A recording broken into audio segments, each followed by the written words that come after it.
Buenas tardes, muchas gracias por estarnos acompañando el día de hoy en este nuevo webinar de GBS Group, que como todos los meses hacemos. Hoy vamos a hablar un poco de cómo valorar un negocio y algunas tácticas y recomendaciones para compradores y vendedores. Importante mencionarles que, pues, como previamente comentamos un poco, pueden ir haciendo sus preguntas durante el webinar a través de nuestro chat. Y quería hacerle pues algunas aclaratorias antes de que comencemos.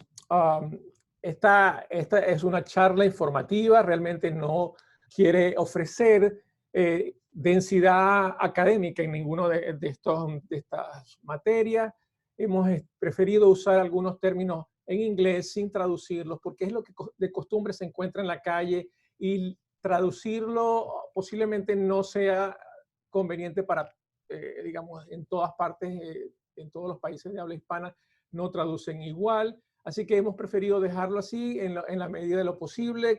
Las traducciones no siempre son adecuadas. Siempre es importante que, a pesar de que esto es una buena información, consulten con sus especialistas, con su gente de confianza a la hora de hacer alguna transacción. En el día de hoy, pues vamos a trabajar un poco acerca de los métodos de valoración y qué se puede hacer para mejorar la valoración desde el punto de vista del comprador, para negociar eh, el mejor precio y algunas recomendaciones acerca de qué tipo de especialistas contratar. Entonces, digamos que conversemos un poco acerca de lo que es valoración. Eso es lo que realmente la gente nos pregunta. Lo primero es saber quién puede emitir una opinión de valor. No todo el mundo está capacitado para esto. Digamos que por encima de todo, el appraiser o el tasador es el profesional capacitado para hacer este tipo de trabajo. El proceso de valoración es un proceso complicado y es delicada las consecuencias que pueda tener una mala valoración. Por lo tanto, es quien hace, digamos, las valoraciones o appraisals, como se conoce en los Estados Unidos. Por otro lado, tenemos a los intermediarios en la venta, en la compra y venta de negocios, que se llaman en los Estados Unidos business brokers. Los business brokers realmente no están autorizados a dar un appraisal, pero sí pueden emitir una opinión de valor que se llama Broker's Opinion of Value, opinión de valor. Realmente hay unas diferencias importantes en cuanto a la capacitación, a las habilidades que cada uno de estos profesionales puede tener. Los appraisers o tasadores están ajustados a unos estándares muy particulares que rigen en todos los Estados Unidos, que es el Uniform Standards of Professional Appraisal Practice, los USPAP. Esa es la metodología y la normativa que deben cumplir. Estas son regulaciones que básicamente están aceptadas para cualquier uso, digamos, financiero, resolución de conflictos legales, incluso ante el IRS en muchas ocasiones. El IRS es el Departamento de Rentas en los Estados Unidos. El IRS tiene sus particularidades y de vez en cuando se toma sus atribuciones de decidir si acepta este tipo de appraisal o no, pero en su mayoría sí están aceptados. Por otro lado, deben estar licenciados. O sea, es un profesional que tiene sus estudios y sus certificaciones apropiadas. El business broker es un especialista en intermediación, aun cuando puede dar la opinión de valor, como les mencionaba antes. Su especialidad es tener la capacidad de llevar una transacción a su final de la mejor manera, de la manera con la mayor confidencialidad y ética profesional. Por lo tanto, sus opiniones de valor no están sujetas a el USPAP, que los tasadores sí están. Como les decía, sus reportes son conocidos como opiniones de valor. Y los agentes que funcionan como business brokers son licenciados en real estate y entrenados específicamente en el área de interpretación de estados financieros, de operaciones, de manejo comercial de los negocios, y por lo tanto sus capacidades son incrementadas al tener ese bagaje profesional. En muchísimas ocasiones los business brokers son personas que fueron en algún momento gerentes en diferentes niveles y por lo tanto tienen unas capacidades ya cultivadas por muchos años. En cualquier escenario, lo importante es que la persona que esté dando una opinión de valor o un appraisal cumpla con características como la imparcialidad, la objetividad, la independencia, muy importante, su competencia técnica, que guarde mucha confidencialidad acerca de la información que se le da y que mantenga registro por al menos 5 años de lo que manejó para llegar al reporte. Ahora, cuando estamos haciendo y discutiendo y conversando entre compradores, vendedores, intercambiadores, hay siempre unos 3 vocablos que surgen y que caminan a veces descoordinadamente porque tienden a ser parecidos.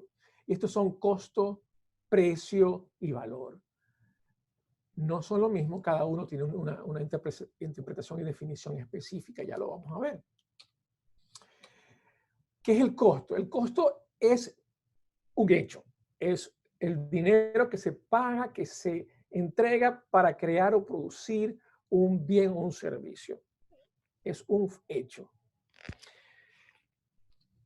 El precio es la cantidad de dinero que se utiliza para intermediar y para hacer que una propiedad pase a manos de otro. Ese intercambio puede ser normalmente en dinero, pero puede tener un precio que no sea manejado en términos de dólares o pesos, por ejemplo. Por lo tanto, es un hecho, también es un hecho. Y hacemos énfasis en que es un hecho porque podemos constatarlo. Sin embargo, el valor no es necesariamente un hecho. El valor es la opinión, es una característica del servicio que te da la sensibilidad de cuán deseable, cuán útil, cuán importante es ese bien o servicio para la persona que lo valora. Entonces, por eso tenemos diferentes opciones de cómo valoramos. A veces hablamos del valor estratégico que tiene algo, del valor por inversión o del valor sinergético que le da al comprarlo a una operación que ya tengo. Esos son valores que tienen que ver con el punto de vista de quien lo observa. Así que son opiniones y por eso lo difícil que a veces se resulta valorar un negocio. Algo un poquito más establecido es que es el valor justo de mercado. En inglés es fair market value. Es un término muy común, muy utilizado y fundamental para algunos cálculos. Pero básicamente lo que dice el fair market value o el valor justo de mercado es que es ese monto que permite el intercambio de manos de un comprador a un vendedor que no está urgido por circunstancias y que conoce el entorno de esta transacción. Por lo tanto, se considera que ese es el valor justo de mercado. Esto va a ser muy importante a la hora de realmente calcular dónde queremos poner el precio de venta o dónde queremos poner el precio de la compra, dependiendo de quiénes estemos representando o quiénes seamos en la transacción. Entonces, por eso es que la pregunta es clave siempre es cuánto debo pedir por mi negocio si soy el vendedor, cuánto debo entregar, cuánto puedo pagar por ese negocio. Esa es la pregunta que surge siempre, es lo que algunos comentan como la pregunta de las $64,000, ¿no? Por allí empieza todo el mundo, ¿cuánto es? Y eso es realmente un punto que al comienzo del proceso no siempre es fácil de determinar. Porque una cosa es lo que creemos que vale, y por eso hablábamos de las opiniones de cada quien, y otra cosa es el precio de venta. Entonces, acerca de esto, tenemos que llegar al punto de determinar algún precio más probable de la venta. Pues siempre va a haber una divergencia de opiniones y tenemos que tratar de buscar un punto medio en el cual podamos ejecutar la transacción. Un comprador deseoso de comprar y un vendedor deseoso de vender van a poder llegar a ese punto. Entonces, el precio más probable de venta es, digamos, lo que primero podemos calcular. Y ese precio de venta es una función en principio, de los activos de la compañía. Y de los activos tangibles, en primer lugar, que son fáciles de definir. Uno puede pensar en los muebles, en los equipos, en la propiedad. Y eso puede tener un valor de libros, uno puede buscar valores comparativos, y eso me da un número que se debe sumar a algo que es un poco más difícil de calcular, que son los activos intangibles.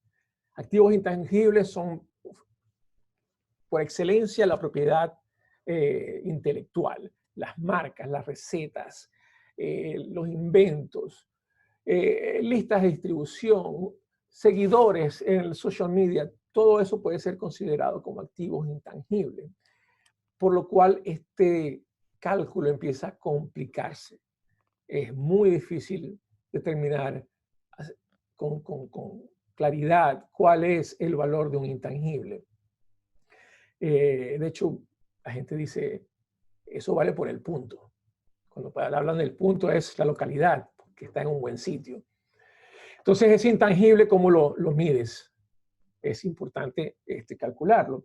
Y lo otro que tenemos que tener en cuenta a la hora de determinar ese precio son algunos ajustes que van hacia arriba o hacia abajo en función de circunstancias particulares. Si uno de los dos lados de la transacción, el comprador o el vendedor, están apurados por razones cualquiera, familiares, personales, puede influir en que uno pague un poco más si quiere comprar, o puede influir en que el vendedor decida bajar un poco el precio para que esto salga rápidamente y pueda deshacerse de una potencial carga que le está saliendo en la gestión comercial.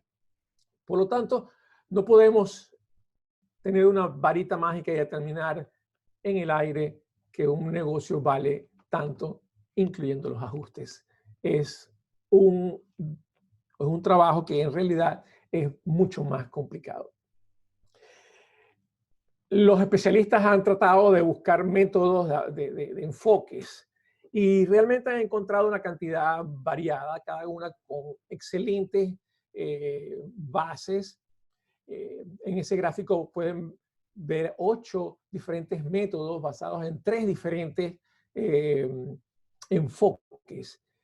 Todos van a llegar a un número y después pues pueden surgir ajustes. En esto no hay nada blanco o negro, siempre hay la potencialidad de ajustarse. Y también existe eso que llaman en inglés rule of thumb o las reglas del pulgar, que son poco menos metodológicas, ¿no? Por decir algo. Por eso es que valorar es un tema que requiere de expertos y digamos que debemos estar claros de que si realmente queremos un trabajo bien hecho, debemos buscar un apoyo profesional. Cuando estamos comprando, cuando queremos vender, ¿por dónde empezamos? Siempre hay que tratar de buscar algún número que nos ayude a tener una idea.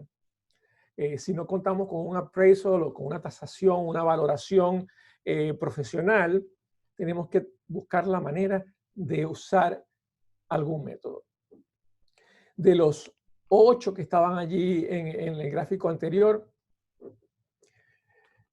fundamentalmente 2 no requieren grandes conocimientos, gran análisis o el uso de fórmulas estadísticas y cosas así. Estos 2 modelos o métodos, perdón, que les voy a mencionar son la forma más genérica de llegarle a un número que pueda parecerse a la realidad. Estos son el método de los Multiple of Discretionary Earnings, que son, digamos, basados en las ganancias del propietario y las reglas del pulgar. Esos son los dos métodos que uno puede rápidamente llegarle. Ahora, ¿qué es el método del Multiple of Discretionary Earnings? Bueno, lo primero que tenemos que tratar de definir es qué es ese discretionary earning, que son esas ganancias discrecionales. Y son, digamos que representan los salarios del propietario, más todas aquellas otras cosas que son beneficios que el propietario toma y se lleva al bolsillo. Cuando calculamos eso, vamos a tener que incorporar números que están posiblemente discriminados, categorizados en diferentes partidas, en diferentes cuentas de la contabilidad, pero de que a la hora de calcular este número deben ser traídas como beneficios del propietario. Por eso en algunas oportunidades este número no solamente se llama como discretionary earnings, sino como el adjusted net, se llama también seller's discretionary cash flow, porque es lo que el cash flow que le entra, el flujo de caja que le entra al vendedor. Entonces, tenemos que hurgar un poco, no podemos ser tan rápidos y disparar un número en función de solamente las ventas o solamente la ganancia neta. Hay que ajustar un poco ese número con los factores que están allí mencionados. Y por costumbre, por historia, por basamentos del uso diario, hasta los años 1982-83 se estuvo usando este método por su facilidad, por su comodidad de cálculo. Hoy en día pues tenemos mucho más herramientas que en los años 70 y 80 y antes. Así que en su momento se acostumbraba a llegar a un número basado en este cálculo, donde el valor del negocio era ese discretionary earnings, ese ingreso que va al propietario, multiplicado por 2.3 como un factor que era basado en la experiencia. Tiene que ver un poco con los niveles de riesgo, con la forma como se vienen vendiendo los negocios en un determinado sector industrial o comercial. Es muy, muy grueso. Ese valor es muy grueso, pero no está lejos de la realidad. Ayer agarré una tabla de la organización donde pertenezco como business broker, que se llama Business Brokers of Florida, sacando un reporte calculando el precio de venta y el precio y los ingresos del propietario. En este caso se llamaban adjusted net en esas tablas. Pues para el día de ayer en el área del sector restaurantes, el cálculo promedio de ese factor me da 1.925. Entonces, bueno, 2.3 basado en un número muy, muy, muy grande contra un 1.95 basado en la experiencia de los últimos años donde tomé la muestra, pues está cerca y nos puede dar una idea de dónde estamos parados. Pero es importante que tengan en cuenta que deben haber earnings o deben haber ganancias para que este cálculo funcione. Si ese número de ingresos, si no hay salarios para el propietario, si no hay ganancias, pues ese número tiende a ser muy chiquito. Y al multiplicarlo por 2.3, el valor de la compañía empieza a bajar drásticamente. Entonces, hay que tener en cuenta que estos números funcionan si hay ganancias. Si el número es una pérdida, si el dueño no tiene salario, estamos en problemas a la hora de vender. Jorge, una pregunta sobre ese cálculo de Seller's Discretionary Earnings. ¿Cómo hace uno, de dónde saca uno la información para llegar a ese número? ¿Viene de la declaración de impuestos, estados financieros? ¿Y qué son cosas comunes que se toman como ingresos discrecionarios? Claro, los ingresos discrecionales son basados en primer lugar, en el salario del propietario o los dividendos, el dinero que saca como dividendos de la compañía, más gastos que puedan estarse usando, digamos que encubiertos en alguna otra partida, alguna otra cuenta, por ejemplo, el carro, el uso del carro, pagos de seguros, pagos de mantenimientos que fueron, por ejemplo, para el bote de personal, de uso personal, son gastos para la compañía en ese momento que deben ser sumados de regreso, como se dice add back en inglés, deben ser sumados dentro de una misma bolsa, de un mismo monto, para llegar ahí. Lo mejor es tener una contabilidad adecuada donde podamos extraer la información, aun cuando el contador pues tenga la posibilidad de categorizarlo, de clasificar esos montos en alguna cuenta, pues a la hora de calcular este método exige que uno tome en cuenta cada uno de esos, porque realmente no solamente es el salario lo que está beneficiando al vendedor.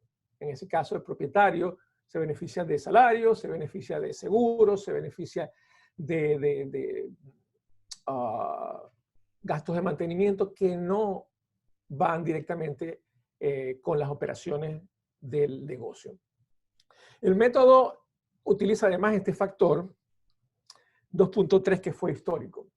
Hoy en día los business brokers, para hacer un análisis mucho más ajustado, pero también muy burdo inicial, se usan los valores reales de un periodo cercano en el sector industrial que estamos evaluando. O sea, si queremos ver cuál sería un factor para el área de restaurantes o para el área de dry cleaners, uno puede entrar en el sistema, tomar la data reciente. Los sistemas nos ayudan a dar un número mucho más ajustado a la realidad. Ya para este número, para ajustarnos a los números que empiezan a ser más reales, tenemos que contar con algún especialista. El número 2.3 ha sido históricamente bastante cercano al averaje de las industrias. Entonces, no podemos decir que este es el mejor método, pero no está lejos de la posibilidad de serlo.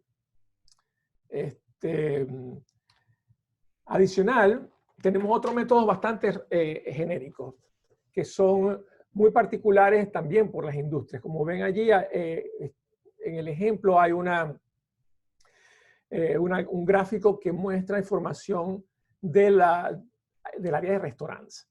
El número SIC y el NAICS son códigos industriales de los Estados Unidos para clasificar las industrias de una manera genérica. Entonces, si uno sabe el área donde está trabajando, digamos que cada quien en su área industrial debe conocer en qué sector industrial corresponde. Hay muchísimos documentos donde uno tiene que colocar ese número, incluso para el IRS, para las declaraciones de impuestos. Está allí como que pónganme el número NAICS para saber en qué área estás y mantener algún control estadístico genérico, no para ningún cálculo de impuestos realmente. Pero con esa organización existen estadísticas. Uno puede ir al sector de restaurantes, uno puede ir al sector de manufacturero y nos van a dar estos rule of thumb, estos métodos del pulgar. Por ejemplo, en este caso, para el cálculo de del valor de venta de un restaurante, están diciendo que debe estar entre el 20 y el 35% de las ventas anuales, incluyéndose además el inventario. ¿Eso de dónde salió? Eso salió de la experiencia. Hay negocios que se han vendido por el monto más cercano al 20% de las ventas, otros hacia el 35% y dependen de las características del restaurante en particular. Pero este rule of thumb nos ayuda a no disparar montos que sean excesivos. Acuérdense de que le mencionaba en algún momento atrás de que un valor es la opinión que uno le da, y como dueño del negocio nuestra opinión siempre es buena. Y aun cuando no sea la mejor circunstancia de la compañía, uno le agrega el corazoncito y agrega un poquito de valor. A la hora de tener un momento de reflexión, es decir, si quiero vender esto, ¿en qué número podemos estar llegando a un acuerdo con alguien de transferir esta propiedad? Estos números son ya conocidos, son de uso y costumbre en los Estados Unidos. Hay estadísticas, hay empresas que se encargan de mantener registros, y por internet hay muchísima información que uno puede encontrar. Los business brokers incluso tienen sistemas donde estos números son, digamos que, refrescados con cierta regularidad. Pero mi experiencia es que son bastante estables en el tiempo. Hay pequeños movimientos en algunas industrias y dependen de circunstancias particulares. Pero, por ejemplo, el área de restaurantes es muy, muy típico el rango que está allí, y tienden a ser los negocios manejados en ese rango de precio de venta. Como le presentaba aquí, entonces el ejemplo, si un negocio vende $100,000 y asumimos que basado en las experiencias estamos en el 30%, 35%, pues multiplicamos 100,000 por 30%, 100,000 por 35%, dependiendo de las características que uno le vea al negocio, si está teniendo un buen margen de ganancia, si el negocio está en buenas condiciones. Hay una cantidad de factores que uno evalúa para valorar y hacerse la mejor opinión del valor de un negocio. Por eso, contando un poco con la experiencia en el ámbito comercial, uno decide si se acerca más al 20 o al 35, y por allí se multiplica. Es un número bien genérico. Ventas multiplicados por un factor que es un porcentaje. El que está en un área comercial tiene esa sensibilidad, y por eso uno tiende a recomendar que cada quien trate de incorporarse y comprar negocios en los cuales o se ha experimentado trabajando en ellos, o ha hecho suficiente research para entenderlo y poder considerar estas variables y no dejarse llevar por, pues, números presentados de un solo lado. Uno tiene que ser, si uno es el comprador, uno tiene que estar dispuesto y capacitado con un nivel mínimo de investigación para poder tener cierta sensibilidad de que estos números están por donde deben ir. Allí hay 3 reglas del pulgar. Las otras tienen que ver con el Seller Discretionary Earnings, que tiene que ver con cuánto se lleva en el bolsillo el propietario, y no directamente con las ventas, por ejemplo. Y EBIT son las, digamos que la ganancia neta de la compañía. Estos números en cada industria son diferentes. Las reglas son diferentes. Por eso hay que hacer un trabajo mínimo, que es investigar en qué negocio, en qué área comercial me estoy metiendo.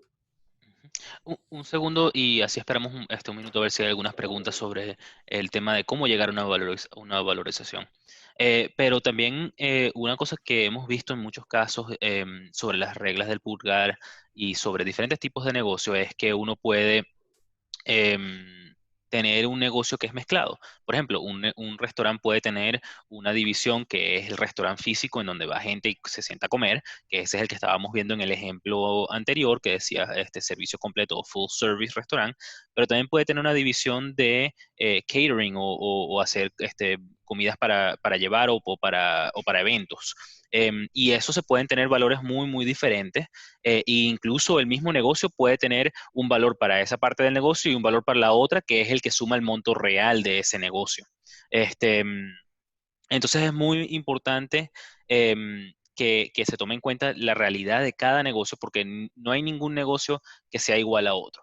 Entonces aquí está esas reglas del pulgar son bastante simplificadas para llegarle a un monto en las condiciones perfectas de que un negocio sea de un tipo. Este, mm, pero muchas veces siempre hay cosas mezcladas. Lo otro importante, y si podemos echar un segundo a la lámina anterior, que habían ahí tres metodologías de cómo valorar el negocio. Teníamos la metodología de las ventas, del Seller's Discretionary Earnings o SDE, que es el que estábamos conversando anteriormente, que era uno bien simple de calcular. Y también tenemos un monto de EBIT, que es ganancias o ingresos netos. Y hay algunos de estos, por ejemplo, si no hay ganancias en un restaurante porque está comenzando o algo por el estilo, va a ser muy difícil utilizar estos dos que tienen que ver con las ganancias. Pero, por ejemplo, si pudiera ser algo sobre las ventas. Entonces, diferentes metodologías funcionan en diferentes momentos y diferentes ciclos de la vida del negocio. Entonces, eso es algo también muy importante a tomar en cuenta. Em, y de estas reglas del pulgar, hay bases de datos que se especializan en mantener esto actualizado y las actualizan de forma consistente. Em, y bueno, si es algo que en algún momento quieren evaluar, tenemos acceso a esa data para poder ayudarlos a sacar esa información y tener una idea de esa valorización. Em, no tenemos ninguna pregunta hasta Sí, ahora, quería pero comentarles que realmente uno puede eh, descifrar un poco un negocio y partirlo en áreas eh, de interés, de áreas de ingresos particulares. El ejemplo estaba muy bueno porque incluía el área de takeout o catering y el área de restaurante sentado. En, en la dinámica de hoy en día hay muchos negocios de comida que incluyen digamos, el restaurante de sentarse, pero gracias a Uber Eats, por ejemplo, el área de venta para llevar o para delivery eh, puede ser un área de negocio que sea muy interesante y el potencial comprador decida al evaluar el negocio, es entender que su mejor camino es potenciar esa área y le da valor al, al negocio que está en transacción por ese lado en lugar de por el área sentado. Y de hecho puede cambiar y no tener que, al comprarlo, decidir no hacer más o minimizar el área de sillas y mesas para darle cabida a un potencial mejor negocio en el área de takeout o delivery. Entonces sí, todo eso es parte de los análisis que se deben hacer. sí, tenemos una pregunta que si en este ejemplo del restaurante usando las ventas es sobre el último año o sobre algún otro periodo. Esa es una buena pregunta. Eh, uno debe tratar de utilizar la tendencia más reciente. Eh, yo puedo decir que en el año 2018 me iba muy bien, pero que como no tengo todavía los números del 2019, pues hagamos los ajustes y la negociación basada en el 2018. Yo sería muy capcioso al tomar esos números. Eh, la realidad es que debemos tratar de usar los números más recientes. En oportunidades, la realidad es que uno puede buscar tendencias si hay historia por varios años. Por ejemplo, el caso de un negocio donde esposo y esposa son los dueños, pero uno de ellos cae enfermo. Al enfermarse, pues la otra persona deja de atender adecuadamente al negocio y puede haber una caída del precio. A la hora de valorizarlo, de buscar el valor, podemos determinar en función de la tendencia y de estos ajustes que mencionábamos antes del mejor precio de venta, el más probable precio de venta, podemos ajustarlo, ¿no? Entonces, la realidad es que debiéramos usar lo más reciente para poder, pues, validar que lo que pasó recientemente es lo que nosotros estamos comprando.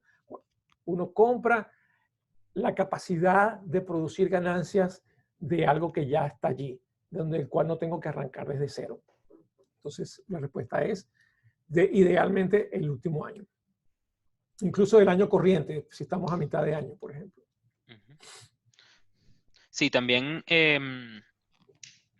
con eso es muy importante tomar en cuenta las circunstancias particulares de no solamente ese negocio y las personas que manejan ese negocio, sino la historia. De repente se puede usar un averaje de las ventas o un averaje de la ganancia.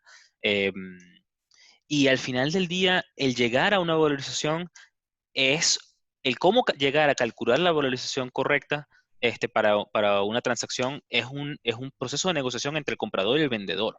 Y entonces las dos partes tienen que estar cómodas con cómo llegaron a ese número, independiente de lo que digan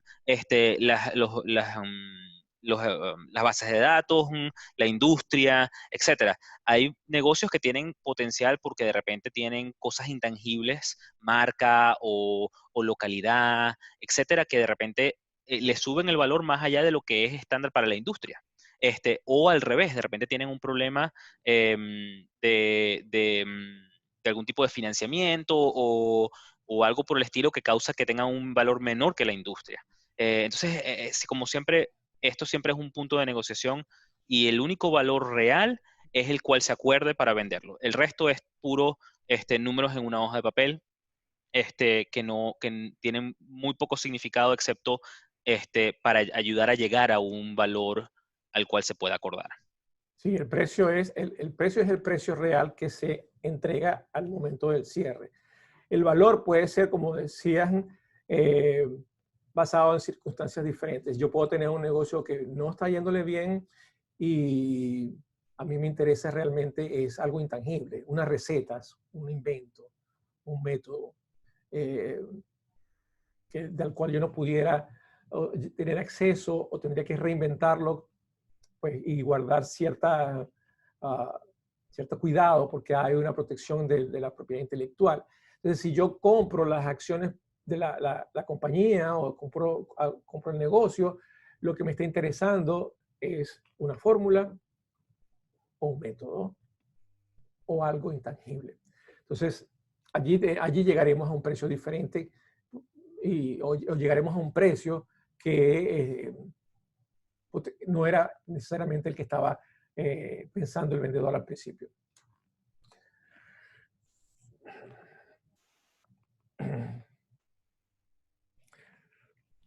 Bueno, esto resume un poco lo que comentábamos. La determinación del valor de un negocio no es una ciencia exacta para nada. Es un ir y venir de visiones, de ajustes, que nos va a llevar al número en el cual se va a poner un dinero que sí va a permitir la transacción. Porque efectivamente el comprador quiere bajar los precios, el vendedor quiere venderlo al máximo precio, ¿no? Bueno, hay algunos factores que le dan valor a un negocio. En la medida que los vaya pasando, pues comentaremos un poquito, ¿no? Es clave la implementación de sistemas contables. El negocio se va a valorar por números. Lo que esté registrado nos ayudará a tomar una decisión acerca del valor, pero si no están registrados, tenemos problemas. Métodos y procedimientos de operaciones. yo a veces tengo una fábrica que quiero vender, pero es un desastre operacional. El comprador tendría que implementar métodos, procedimientos, manuales. Eso tiene un costo adicional que le disminuye entonces a la hora de negociar al vendedor el valor que está teniendo en mente. Buenas prácticas de inventario. Como veían incluso en una de las rule of thumb, es un número de las ventas, un porcentaje de las ventas más el inventario. El inventario debe estar allí, debe estar valorado adecuadamente, debe ser un inventario que esté en condiciones de ser vendido o transformado. O sea, no me sirve un inventario que no vaya a consumir, es decir, eso se pasaría a gastos, a pérdidas por inventario. Entonces, el método, las prácticas del uso del inventario es muy, muy, muy importante.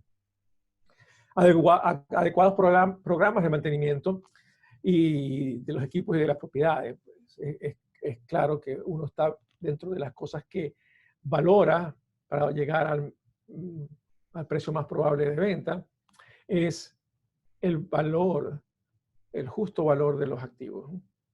Entonces, esa parte nos afecta allí. Un poco más intangible, el manejo del recurso humano. Nosotros vamos a tomar una empresa que está en marcha y si ha llegado allí, tenemos que saber cómo está nuestra gente, cómo está la gente que opera, cómo está la gente que da servicio. Podemos llegar a tener la visual de que hay oportunidades de mejora y entonces implementarlas desde el principio. Y por eso también si hay oportunidades de mejora, también podemos utilizarlas como elemento de negociación para bajar el precio al vendedor, ¿no? Hay que estar muy pendiente de los documentos legales de contratos con vendedores, con suplidores, con clientes.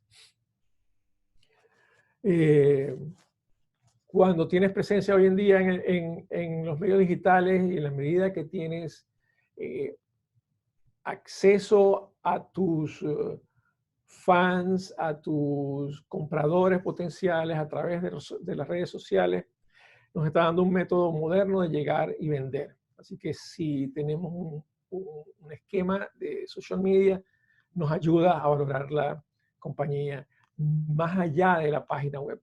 La página web es una excelente herramienta, pero el social media hoy es también un elemento muy poderoso. Estricto manejo y registro del dinero en efectivo. Quizás una de las cosas más comunes que uno ve es que el vendedor diga, sí, eso vale lo que tú dices basado en los libros, pero yo ingreso más dinero como efectivo. Si no hay un registro de ese efectivo, para mí es transparente. No valen, menos que me los puedan demostrar. Por eso, digamos, de alguna manera es un arma de doble filo. No registrarlo, pues, afecta las ventas, afecta eventualmente los impuestos que va a pagar la compañía. Y tratando de hacer una jugada buena, posiblemente los efectos sean contrarios en el mediano o el largo plazo, ¿no? Cuando hacemos una valoración, pues para los vendedores es algo que se puede hacer en cualquier momento. Se puede buscar una opinión de valor o se puede hacer un appraisal oficial que nos ayude a tener elementos para buscar financiamiento. Pero sobre todo, al hacer un appraisal, quien hace el appraisal nos va a dar un reporte y ese reporte nos va a permitir encontrar oportunidades de mejora. Y esas oportunidades de mejora, al ser implementadas, nos valorizan el negocio. Entonces, no necesariamente hay que esperar a tener un problema, un conflicto con un socio para buscar un appraisal y cómo dividimos este negocio o cuando vamos a pedir dinero a una entidad financiera para que ellos vean cómo va. Es probable que en ese momento nos demos cuenta de que hay problemas y no los hemos atacado a tiempo y no es el mejor momento para atacarlos allí. La negociación y el valor que podamos tener, pues va a llegar en un momento de negociación, y la negociación dentro de los procesos aquí en los Estados Unidos, que son bien estructurados, y por eso se recomienda tener a una persona capacitada, normalmente un business broker. Dependiendo de los estados, hay algunas otras profesiones que pueden hacer la intermediación de una compra y una venta, pero es en el momento que se conoce como due diligence, donde vamos a darnos cuenta de factores como los que mencionamos antes. Due diligence es una palabra que no traduzco porque en Estados Unidos se escucha muy comúnmente. En español sería como la diligencia debida, o es lo que debo hacer para validar, para confirmar, para darme cuenta de lo que está pasando en ese negocio. Entonces, el due diligence es una fase del proceso de compra, que empieza por, pues, la revisión de lo que hay en el mercado, de tener una información bien limitada acerca del negocio, pero para que a una potencial comprador le abran los libros, le den acceso a información, digamos, que es clasificada y confidencial, debemos poder haber cerrado fases previas, llegado al compromiso de que en un tiempo específico el vendedor se compromete a entregarle la información el vendedor entrega la información al comprador, y el comprador está en su potestad de pedir todos aquellos elementos relevantes para hacer una evaluación y determinar qué tanto hay en los números, qué tanto puedo ver en las potencialidades, qué tanto es real o cuánto puedo encontrar que es un uso adecuado de la contabilidad. Entonces, por eso es un momento clave. En el proceso se firman desde muy temprano documentos de confidencialidad, en donde todos los que estén involucrados en el proceso de compra y venta están atados. O sea, uno debe ser fiel con esa firma que hace quien va a comprar, por todos sus asistentes, todos sus especialistas, todo el team debe, pues, quedarse dentro del ala de la confidencialidad y de la custodia de los datos que les van a entregar. Y para eso, pues, no se da un tiempo indefinido. Hay un tiempo que puede ser 15 días, puede ser un mes, dependiendo de la magnitud de la compra, de la dificultad para hacer ciertas evaluaciones. El tiempo se acuerda más largo o menos. Ese tiempo una vez que se acuerda, es muy importante cumplirlo. Si lo que empiezo a ver durante la fase de due diligence no me gusta, el comprador debería salirse. Si pasa el tiempo de due diligence, pues hay un dinero que puede perder, pues el dinero lo ha puesto en garantía para que le abran los libros. El due diligence es el corazón de la transacción. Es el momento donde se hace una cirugía acerca de qué está pasando en la compañía, y mientras más acuciosos seamos, más estrictos seamos en la validación de la información que nos están dando, pues vamos a llegar a mejores resultados, y podremos entonces hacer una mejor negociación. Eso es normalmente desde el punto de vista del comprador. El vendedor, pues, si no lo hizo antes, es muy probable que descubran las cosas que no tomó en cuenta previamente, de las cuales conversaba antes.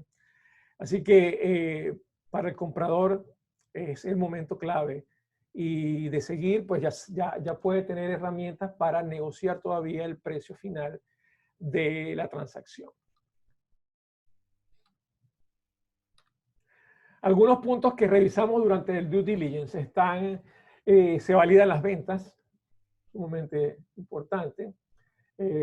Si hay efectivo si hay mucho manejo de efectivo, pues se debería mantener un registro de ese efectivo, sea directamente con la contabilidad o sea de alguna manera alterna, pero es importantísimo que todo quede definido.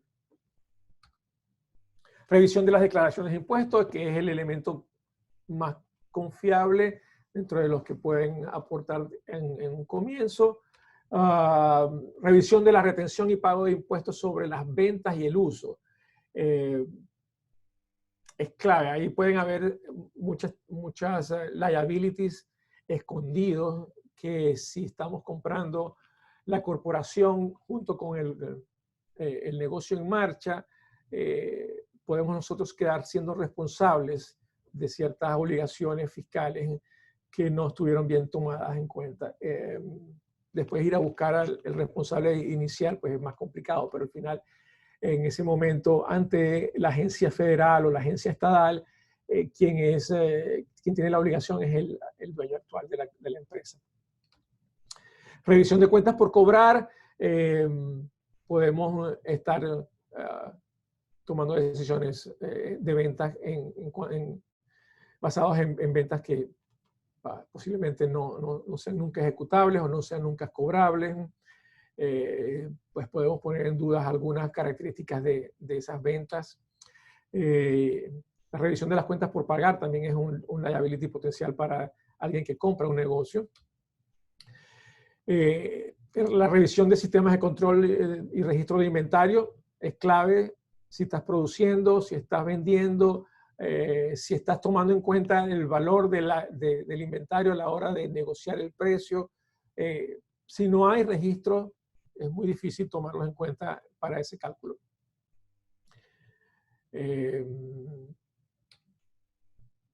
Los procesos operacionales, ya eso no tiene nada que ver con la parte financiera. Cuando hablamos de un due diligence, no solamente estamos viendo la parte fiscal, la parte contable. Un due diligence, si es una empresa que produce, que manufactura, también tiene que ver con los sistemas de control de calidad, con los métodos de procedimiento, con la seguridad industrial. Hay una cantidad de otros parámetros que tienen que ver con las operaciones específicamente que también debemos revisar y estar bien claros de lo que ha estado pasando. Revisión de la clasificación de los empleados o contratistas independientes. Hay una práctica muy difundida de pagarle a algunos empleados como si fueran contratistas independientes por razones contables, por razones fiscales o por conveniencia de la persona que está haciendo el servicio. Si no es adecuadamente clasificado, podemos tener problemas con los departamentos de renta en un futuro muy cercano. Y esos problemas incluyen pues, potenciales pagos de impuestos no iterados al gobierno, más las penalidades, más los impuestos, los intereses que son compounding desde el momento en el cual se incurrió en la falla que detectaron.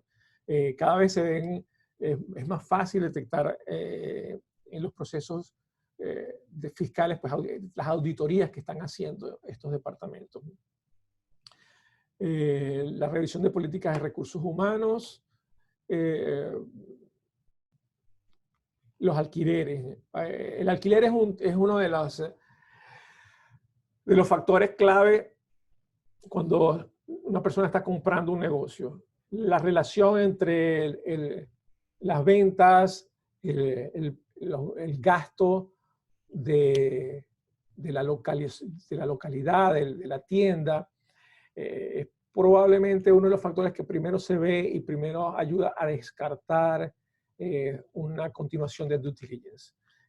Se ven en muchísimas ocasiones que un negocio lo están vendiendo fundamentalmente porque no puede pagar la renta con el nivel de ventas que tiene.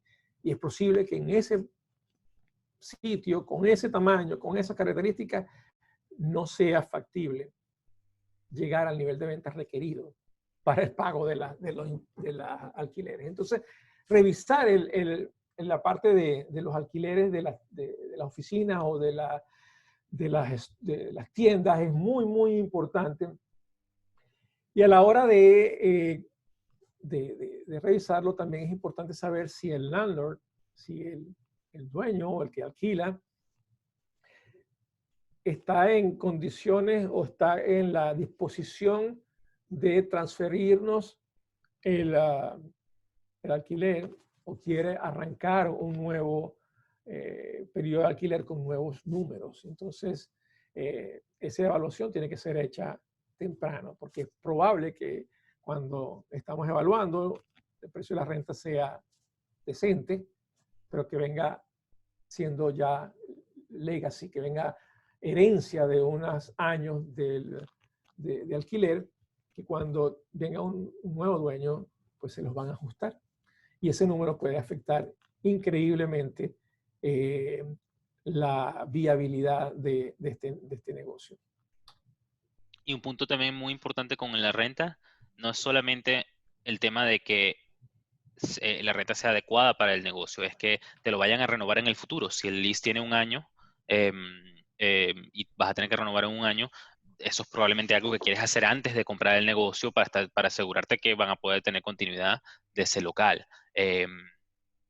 Esas son cosas que tomar en cuenta. Sí, la revisión del documento, la conversación con el actual landlord es muy importante porque eso no se quieren sorpresas a la hora de haber hecho ya la transacción.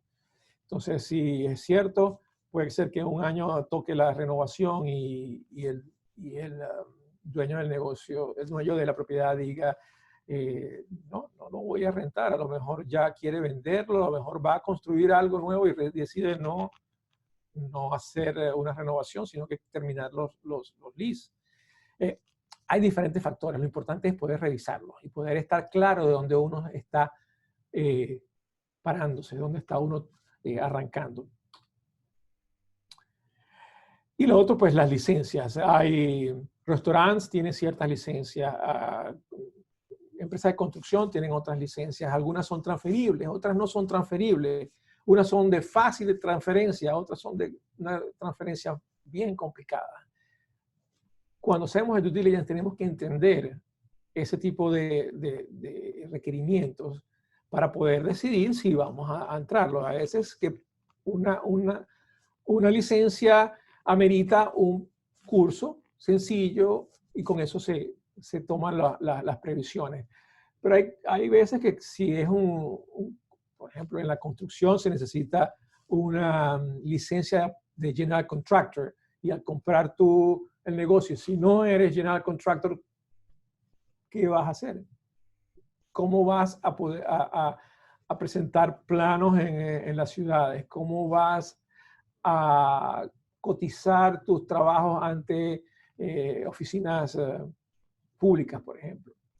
Es bien importante tomar en cuenta lo de las licencias y la transferibilidad de las licencias. Tenemos una pregunta sí. sobre cómo funciona el tema de las responsabilidades después de una venta. Hay ciertos tipos de transacciones que se hacen lo que llaman un asset sale, que se venden solamente los activos, contratos, cuentas por pagar, inventario, etcétera, inmuebles, y hay otras en las cuales se compran las acciones de la compañía. Cuando se compran las acciones de la compañía, por lo general, se incurren en todo lo bueno y lo malo de esa compañía. Bueno y el malo hacia atrás y hacia adelante. Ahora, y por esto es muy importante tener especialistas en el área, porque los abogados sí incluyen normalmente algún tipo de documento entre las partes, el comprador y el vendedor, que dicen si hay algo que no salió en el due diligence y que era un error o algo que por descuido del dueño anterior, sí lo queda como responsabilidad del dueño anterior. Ahora, el tema aquí es responsable ante quién, porque uno como propietario de la compañía después de la compra, si bien por ejemplo, el Departamento de Rentas del Estado de Florida o el IRS te va a venir a comprar a la compañía y los problemas le vienen a la compañía. Ya después es necesidad de uno ir a actuar sobre el documento y el contrato que firmó con el vendedor original, para reclamar el error o lo que no se había hecho, etcétera, sobre lo que ya lo que se transó. Entonces, por eso es muy importante determinar esas cosas desde el principio, y ser muy, muy exhaustivo en su due diligence para no tener problemas en el futuro, porque va a ser más difícil cobrarlo y el problema lo va a tener que resolver uno primero antes de cobrarlo. En la mayoría de las transacciones de negocios, digamos que pequeños, de los que uno ve día a día, cuando se compra un pequeño restaurante, cuando se compra una tienda de postal, todas estas negocios que uno ve en los pequeños moles, en las calles de los Estados Unidos, la transferencia que se hace es de los activos a una nueva compañía. No hay mayores ventajas en mantener la historia, que puede ser mala, de una corporación previa. Cuando compremos, si nos interesa, y eso es parte del due diligence, pues dejemos a los accionistas, dejemos la compañía. Pero si no hay ningún valor agregado, arranquemos de una compañía en cero. Una compañía nueva que va a ser propietaria de unos equipos, de unas marcas, de una continuidad operacional, de unos clientes que ya conoce. Es la forma más limpia de arrancar un negocio. De lo contrario, siempre vamos a tener una sombra que nos acecha, una potencial liability en este caso. Y la propiedad intelectual es uno de esos, pues, de las revisiones importantísimas que hay que hacer, pues, siendo un intangible, no podemos ver dónde está, qué tamaño tiene. Es algo que tenemos que poder tener documentado. Y si alguien nos está vendiendo una marca, una receta, una fórmula, uno tiene que poder garantizar que tiene uno la propiedad y la transferencia se hace.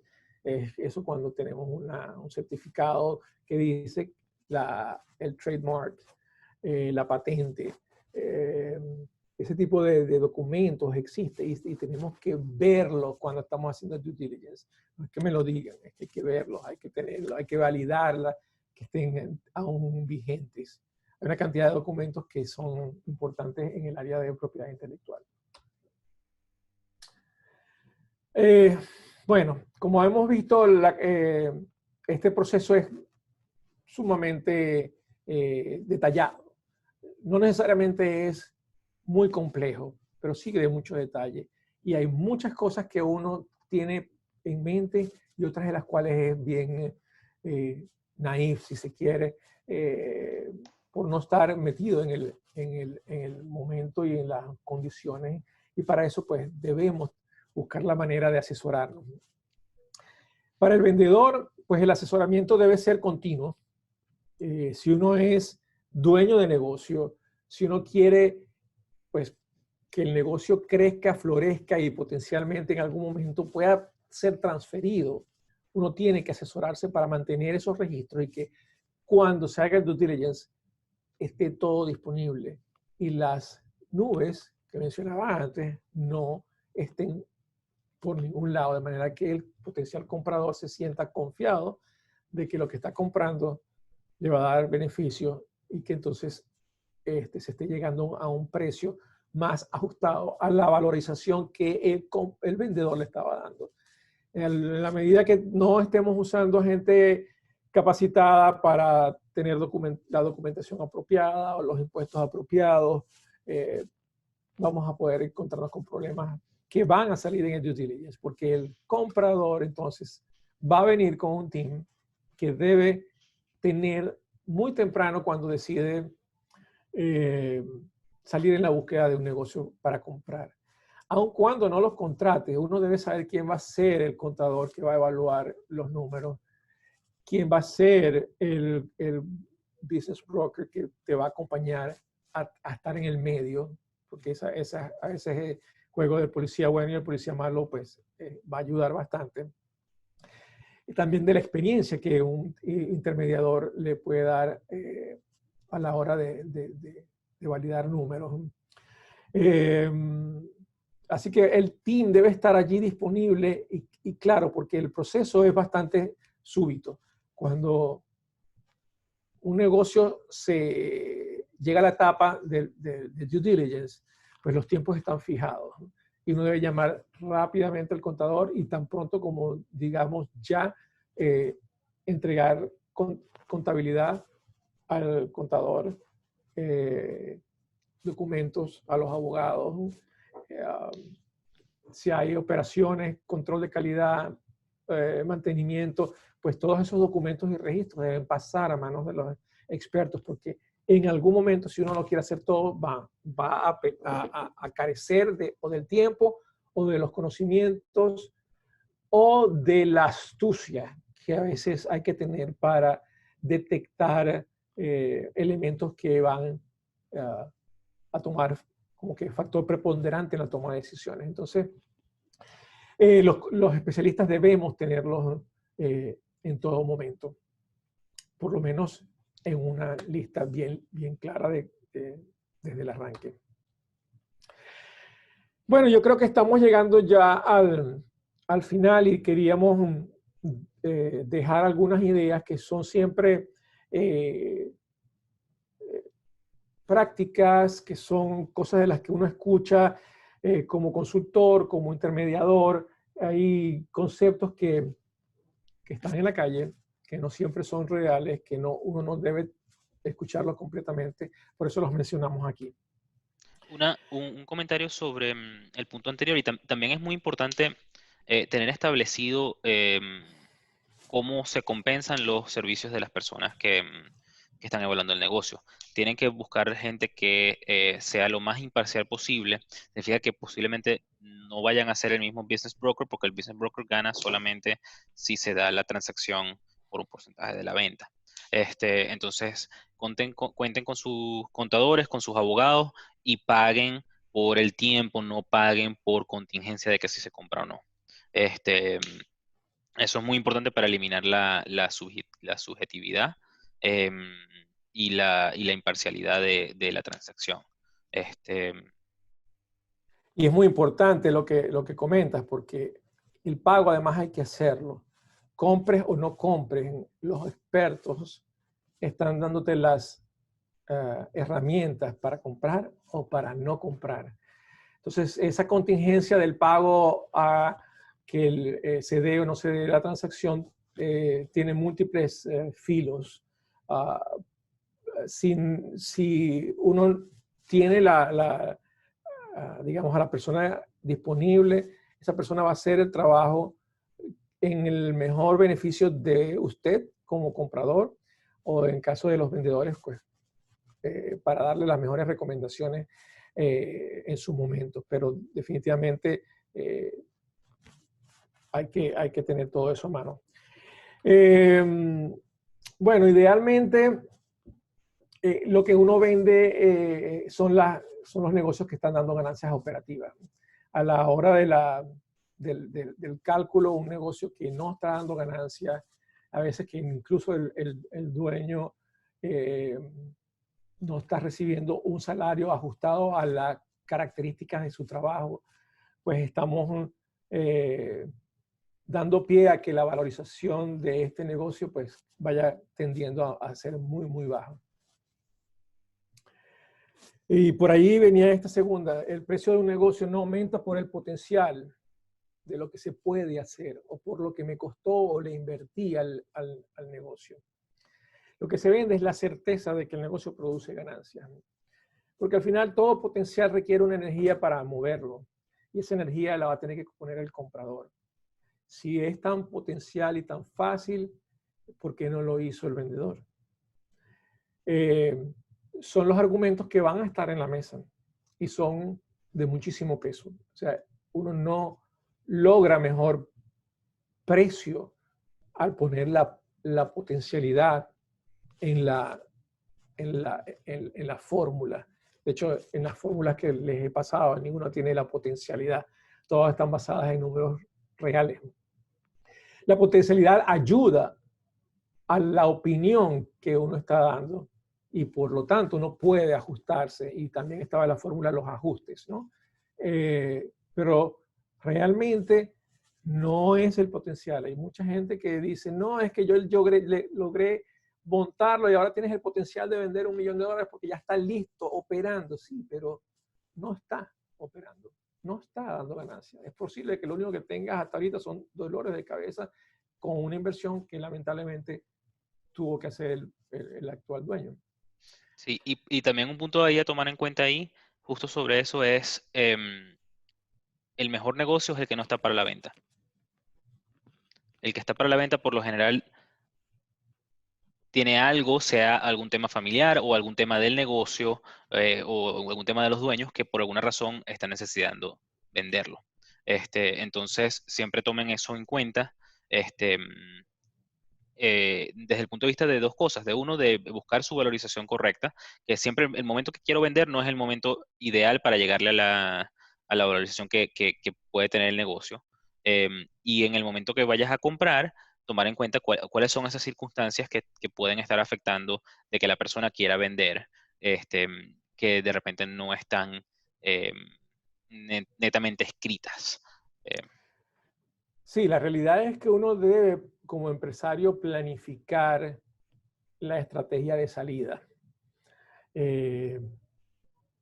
Realmente, cuando uno sale a vender por necesidad, está en las peores condiciones de lograr la valorización, el precio por la valorización que uno quiere darle. Entonces, sí, uno como empresario entonces debería caminar, hacer esas valoraciones de la empresa, ajustar y tener un plan de venta. La venta no necesariamente tiene que ser listada, puede ser manejada desde un punto de vista muchísimo más confidencial que cuando sale en las listas de negocio. Pero lo que decías es cierto, uno tiene que esperar al peor momento, donde está en las condiciones de negociación más débiles. Esto se los mencionaba antes y es muy importante. La gente utiliza muchísimo el concepto de no registrar el efectivo que recibe. A la hora de valorarlo y comprarlo, ese es un grandísimo problema. Si no hay registros, para mí ese dinero no existe. No hay forma de llegar a un precio en base a eso. En oportunidades queda, si uno está muy interesado, pues pasar unos días y a veces bastantes días viendo la dinámica del negocio. Pero se han visto muchos casos. El cash puede ser, si es un car wash, y yo digo, estoy negociando y le digo a todos mis amigos que pasen a venderlo en los próximos 2 días, que va a estar el comprador potencial y va a haber muchísimos carros. Entonces, sí, si no está registrado es muy conveniente. Definitivamente lo mejor y lo más transparente es que la declaración de impuestos lo diga todo. Ese es el registro más relevante y más confiable. Quizás aquí podrías tú mencionar algo acerca de esto, la contratación de personas bajo la figura de contratista, que ya yo comenté un poco, puede ser un boomerang.